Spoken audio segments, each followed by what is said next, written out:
ছোট ছোট স্বপ্ন আর সীমাহীন ভালোবাসায় ঘেরা আমাদের এই প্রিয় দেশ। এদেশের মানুষগুলো প্রকৃতির বৈরিতা কিংবা অভাবের বেড়াজালের বিরুদ্ধে যুদ্ধ করতে করতে বাঁচতে শেখে।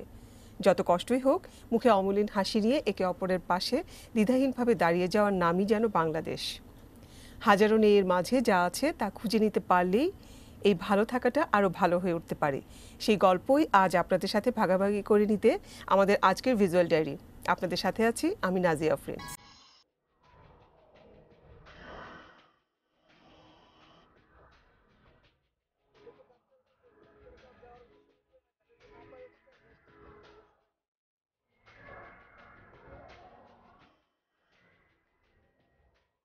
শহরের যানজট, কোলাহল আর নিত্যদিনের হাজারো সমস্যা নিয়ে আমাদের প্রতিদিনকার কাজের ফাঁকে যখনই ঢাকার বাইরে যাওয়ার সুযোগ আসে তখনই মনটা ভালো হয়ে যায়।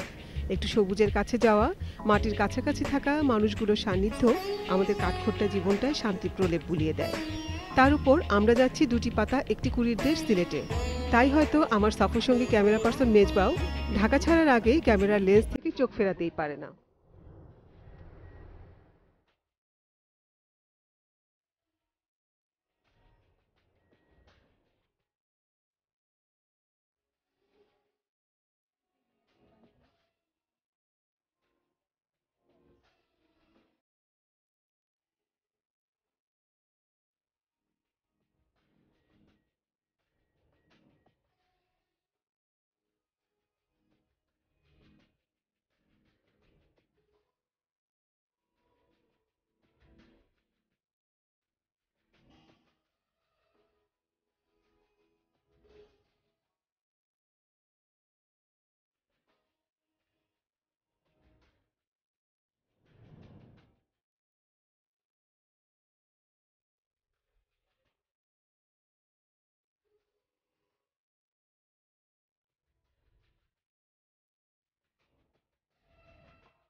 পরদিন সকালে আমরা বেরিয়ে পড়ি আমাদের গন্তব্যে সিলেটের বালাগঞ্জে।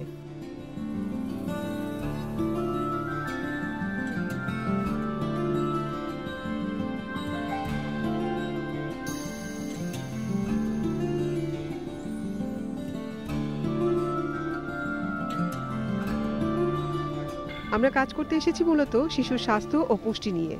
একটি শিশু মায়ের গর্ভ থেকে জন্ম নেবার পর পর্যন্ত তার পর্যাপ্ত পুষ্টি পায় কিনা, মা বাবা এমনকি স্বাস্থ্যসেবা দেওয়ার সাথে যারা যুক্ত তাদের কতটুকু সঠিক জ্ঞান আছে তার অনুসন্ধান করাটাই আমাদের উদ্দেশ্য। আর সিলেটকে বেছে নেবার একটাই কারণ, এই এলাকাতে কুসংস্কার একটি বড় বাধা।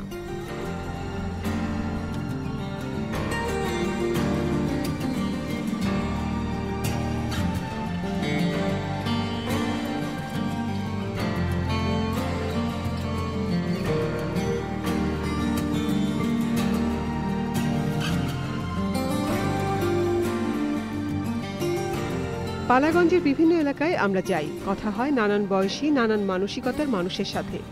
6 মাস বয়স পর্যন্ত শিশুকে মায়ের দুধ ছাড়া অন্য কোনো খাবার দিতে হয় না। অনেকে তা জানলেও কুসংস্কারের কারণে তা দিতে পারেন না।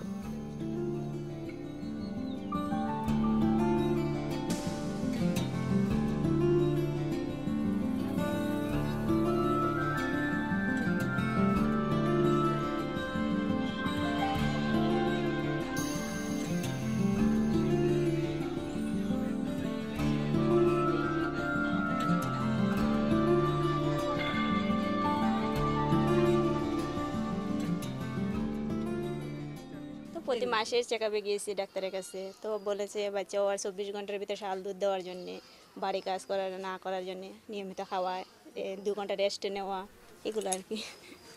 তো সবসময় চেকআপ করাইছি। আয়রন ওষুধ 3 মাস থেকে, বাচ্চা হওয়ার সময় 3 মাস থেকে আয়রন ওষুধ খাইছি, তারপরে হওয়ার পরে 3 মাস খাইছি। মুখল দুধ খাবাইলে ভালো হয়, উফরি বাড়তি হানি ভালো নয়।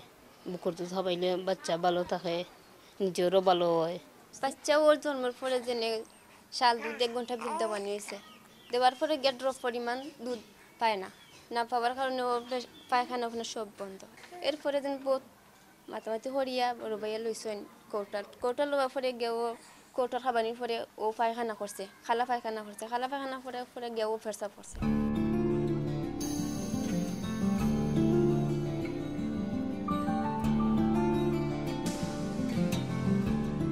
তবে প্রত্যন্ত গ্রামগুলোতেও সরকারি ছাড়াও বেসরকারি বিভিন্ন সংস্থার স্বাস্থ্যকর্মীরা বাড়ি বাড়ি গিয়ে মা শিশু স্বাস্থ্য নিয়ে পরামর্শ ও প্রয়োজনীয় সহযোগিতা দেওয়ায় অনেকেই বেরিয়ে আসছেন কুসংস্কারের বেড়াজাল থেকে।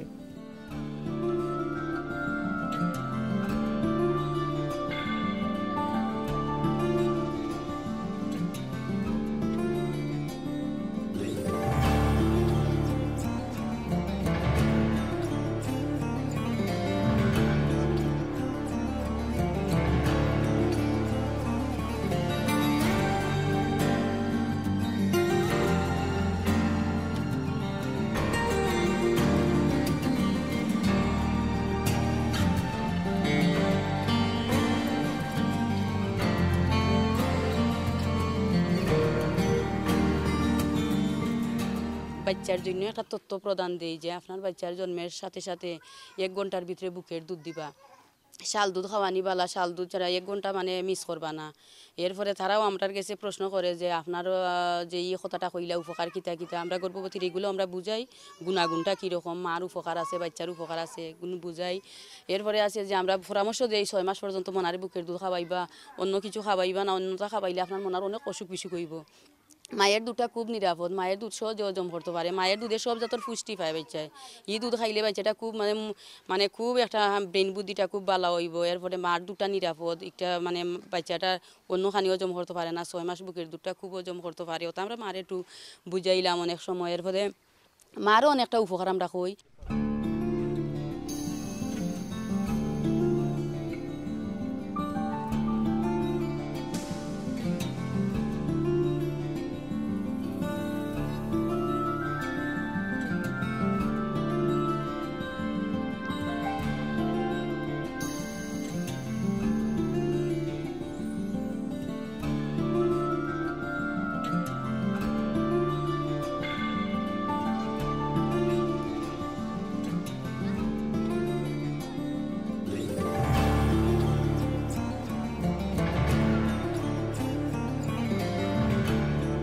দিনভর আমরা কয়েকটি গ্রামে যাই।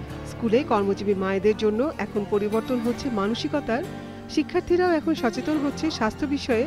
এমন একটি স্কুলে কথা হয় সেখানকার ভারপ্রাপ্ত প্রধান শিক্ষকের সাথে।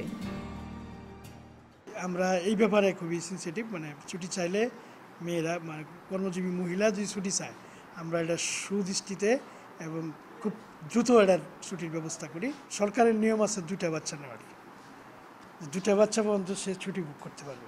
কিন্তু 3টা হয়ে গেলে যে কর্মজীবী মহিলার তখন আর ছুটিটা আপনার এইভাবে বুক করা যায় না। শুধু তাই নয়, গ্রামে এখন বাড়িতে বাড়িতে উঠান বৈঠক করছে বেসরকারি সংস্থাগুলো, যাতে সব বয়সী নারীরা তাদের স্বাস্থ্য সম্পর্কে সচেতন হবার সুযোগ পাচ্ছে।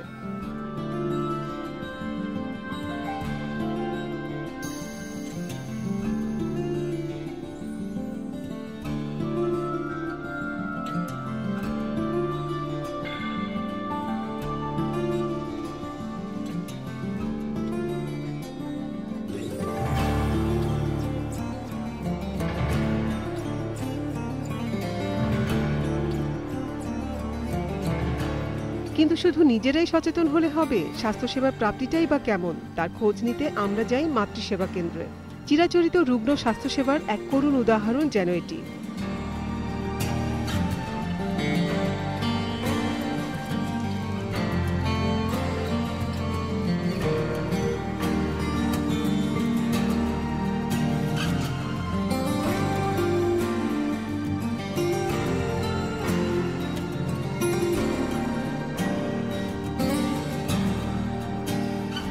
আছে যন্ত্রপাতি, অপারেশন থিয়েটার, কিন্তু বেডগুলো খালি, জরাজীর্ণ।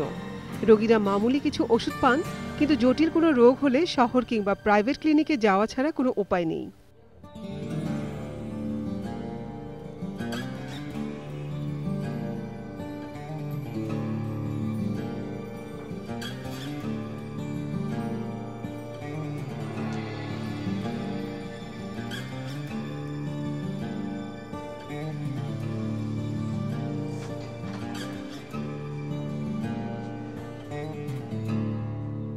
একই অবস্থা উপজেলা স্বাস্থ্য কমপ্লেক্সেও।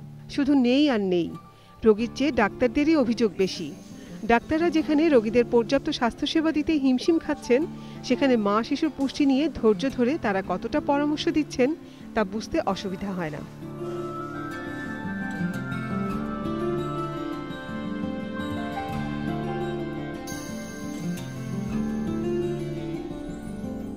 সারাদিনে এমন মন খারাপ করা খবর সংগ্রহ করতে করতে হাঁপিয়ে উঠেছিলাম।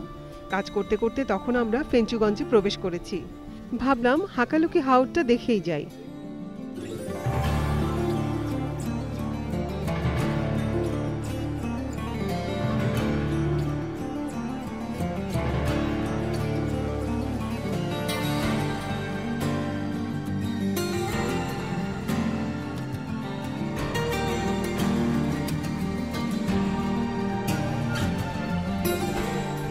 বর্ষাকাল, তাই রাস্তার অবস্থা বেশিরভাগ জায়গাতেই চলার যোগ্য নয়। পরন্ত বিকেলে পৌঁছলাম আমাদের কাঙ্ক্ষিত লক্ষ্যে, কিন্তু সৌন্দর্যের এই বিশালত্বে হারিয়ে যাবার জন্য সময় খুবই কম আমাদের হাতে।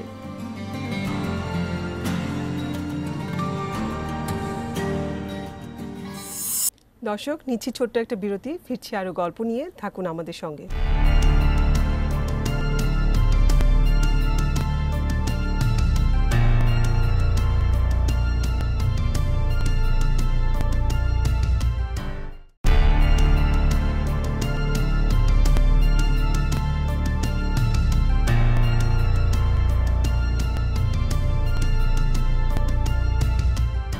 ফিরে এলাম বিরতির পর। বলছিলাম বারো আউলিয়ারদের সিলেটের নানান কুসংস্কার আর আলোর নিচে অন্ধকারের কথা।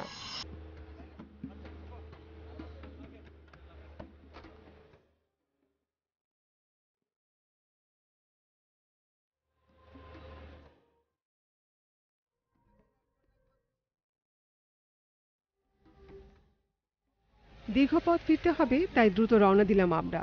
যদিও ছবি তুলে মন ভরেনি মেজবার, তাই নিয়ে চলছিল খুনসুটি। এই সময় আরেক বিপত্তি, গাড়ির টায়ার গেল ফেঁসে। যদিও আমাদের নির্ভয় দিয়ে কাজে নেমে পড়ল করিতকর্ম আমাদের সহকর্মী ড্রাইভার রিয়াজ।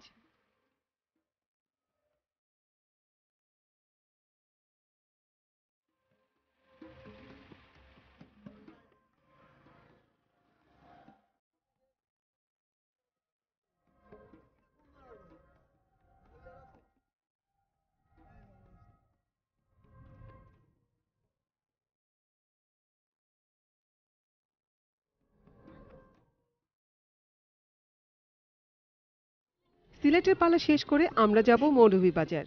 তার আগে সরকারি নির্দেশনা অনুযায়ী পাবলিক প্লেসগুলোতে শিশুদের দুধ খাওয়ানোর জন্য সংরক্ষিত জায়গা করা হয়েছে কিনা তা দেখতে আমরা গেলাম সিলেট ওসমানী হাসপাতাল আর বিমানবন্দরে।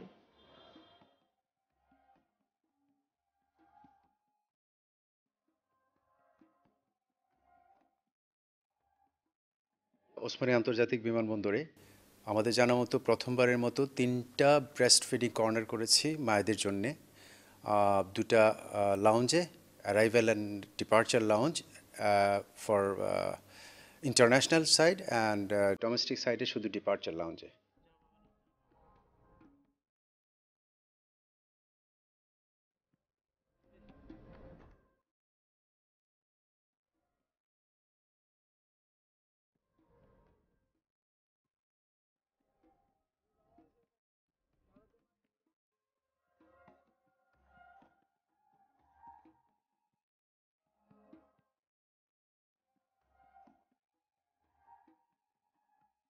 সিলেটে চা বাগানের দেখা মিললেও মৌলভীবাজার যেন পুরোটাই একটা চা বাগান।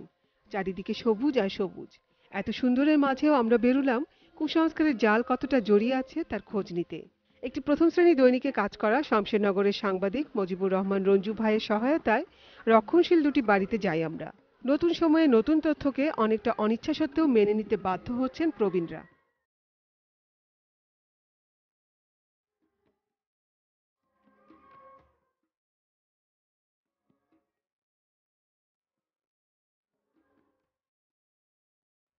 আমার শাশুড়ি আমার জাল বলছেন মুখে মধু দেওয়ার জন্য, তারপরে বুকুর দুধ খাইছে। অন বাচ্চা হইলে হইবা এগুবত না তো লইও না, কল সাফ দিও না, কন্যি ইটা সতর্ক রাখা লাগে। ইটা আমরা খামো কম ইটা করছি না গমাই যা জান ইচ্ছা তা ওই আমরা খাইছি আমরা ওইলে কম খাইয়ে বাচ্চা বড়ই যাইব কি ইটা আমরা করছি না রে ভাই।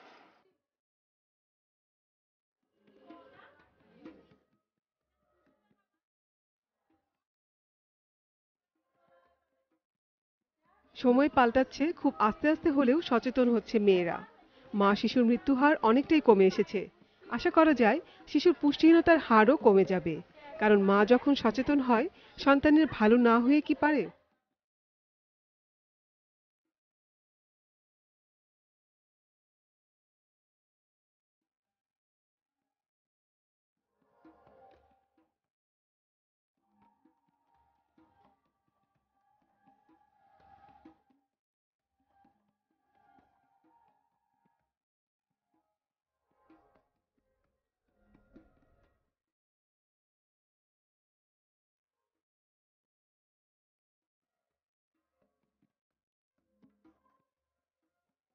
শ্রীমঙ্গলের লাউয়াছড়া ঘন সবুজ বনের পাশ ঘেঁষে ফিরতে ফিরতে সেই আশাতেই মনটা ভালো হয়ে উঠল।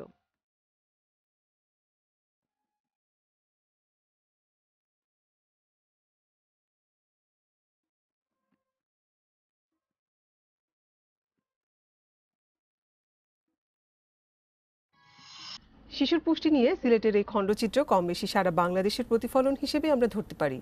বাংলাদেশের ধন সম্পদ তুলনামূলকভাবে কম থাকতে পারে, কিন্তু যে বিশাল মানব সম্পদ রয়েছে তাকে সত্যিকারের সম্পদে পরিণত করার দায়িত্ব আমাদের সবার। আর তার জন্য খুব বেশি কষ্টেরও প্রয়োজন নেই, দরকার শুধু সচেতনতা আর সবার দায়িত্বশীলতা। আজ এ পর্যন্তই, দেখা হবে আগামী পর্বে। সে পর্যন্ত সবাই ভালো থাকুন, সুস্থ থাকুন।